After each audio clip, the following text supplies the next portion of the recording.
জীবজগৎ আমাদের চারপাশে নানা সংকেত দেয়। কিন্তু জানেন কি, ছোট্ট এক প্রাণী টিকটিকি আমাদের জীবনে ঘটতে চলা ঘটনা আগাম জানিয়ে দেয়। বাড়িতে টিকটিকি দেখা গেলে কি শুভ না অশুভ?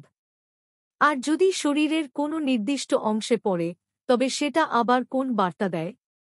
আজকের ভিডিওতে আমরা জানব, বাড়িতে টিকটিকি থাকলে কি ঘটে, শরীরের কোন অংশে পড়লে কি হয়, টিকটিকির দেওয়া কিছু অদ্ভুত কিন্তু গুরুত্বপূর্ণ সংকেত, বাস্তব ও পৌরাণিক ব্যাখ্যা।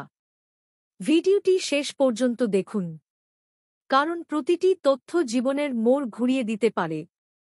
বাড়িতে টিকটিকি থাকলে কি হয়? পৌরাণিক মতে টিকটিকি হল ভবিষ্যৎ সংকেতদাতা প্রাণী।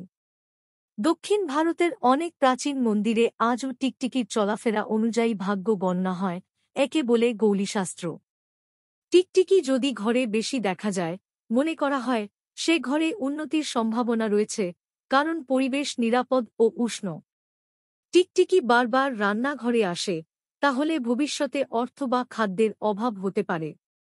যদি টিকটিকি দরজার কাছে থাকে, বাইরের অশুভ শক্তি প্রবেশ করছে বা বন্ধ হওয়ার ইঙ্গিত। শরীরের উপর টিকটিকি পড়লে কি সংকেত? হিন্দু বিশ্বাসে বলা হয়, টিকটিকি যদি শরীরের উপরে, তাহলে সেটি ভাগ্য বা বিপদের সংকেত। শরীরের বিভিন্ন অংশ অনুযায়ী এর ব্যাখ্যা আলাদা। টিকটিকি শরীরের কোথায় পড়ল তার অর্থ। শরীরের অংশ সংকেত ভবিষ্যদ্বাণী। মাথা সম্মান, প্রমোশন বা বড় অর্জনের পূর্বাভাস। কপাল দূর ভ্রমণ বা গুরুত্বপূর্ণ সাক্ষাৎ। চোখ কিছু না দেখা, ভুল বোঝাবুঝি হতে পারে। নাক খারাপ সংবাদ আসতে পারে।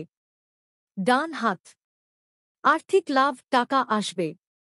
বাম হাত অপচয় বা লোকসানের সম্ভাবনা। বুক প্রেম, জীবন বা আবেগের পরিবর্তন। পিঠ পিছন থেকে কেউ ক্ষতি করার চেষ্টা করছে। পা যাত্রা বিলম্ব বা কোনো কাজ আটকে যাওয়া।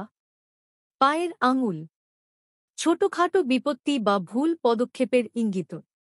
বিশেষ টিপস, যদি কোনো টিকটিকি মাথা থেকে পা অবধি পড়ে যায়, তখন সেই সময় দান করা বা পূজা করা শুভ বলে মনে করা হয়। টিকটিকির ডাকে কি সংকেত লুকিয়ে? টিকটিকির ডাক সাধারণত রাতের বেলা বেশি শোনা যায়, তবে কিছু বিশেষ সময় ডাকলে তা বিশেষ সংকেত দেয় বলে বিশ্বাস। ভোরে ডাকলে নতুন সুযোগের সূচনা। দুপুরে ডাকলে অশুভ কোনো বাধা আসছে। কোনো শুভ কাজ শুরুর সময় ডাকলে সেটি শুভ বা মঙ্গলজনক হবে। টিকটিকির আশীর্বাদ না অভিশাপ? বিজ্ঞান বলছে, টিকটিকি বাসায় থাকলে বাড়ির পোকামাকড় কমে এবং এটি একটি পরিবেশবান্ধব কীটনাশক। কিন্তু যেসব পরিবারে অতিরিক্ত কোলাহল বা দুশ্চিন্তা চলে, সেখানে টিকটিকিরা বেশিদিন থাকে না, তাই টিকটিকি থাকা শান্ত ও ইতিবাচক পরিবেশের নির্দেশ।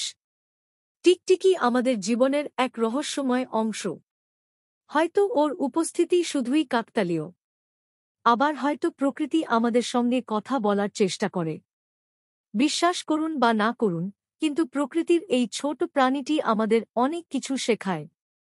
আপনার অভিজ্ঞতা আমাদের জানান, আপনার শরীরের কোথায় টিকটিকি পড়েছিল আর তারপর কি ঘটেছিল। কমেন্ট করে লিখুন, আর ভিডিওটি ভালো লাগলে শেয়ার করুন আপনার বন্ধুদের সঙ্গে।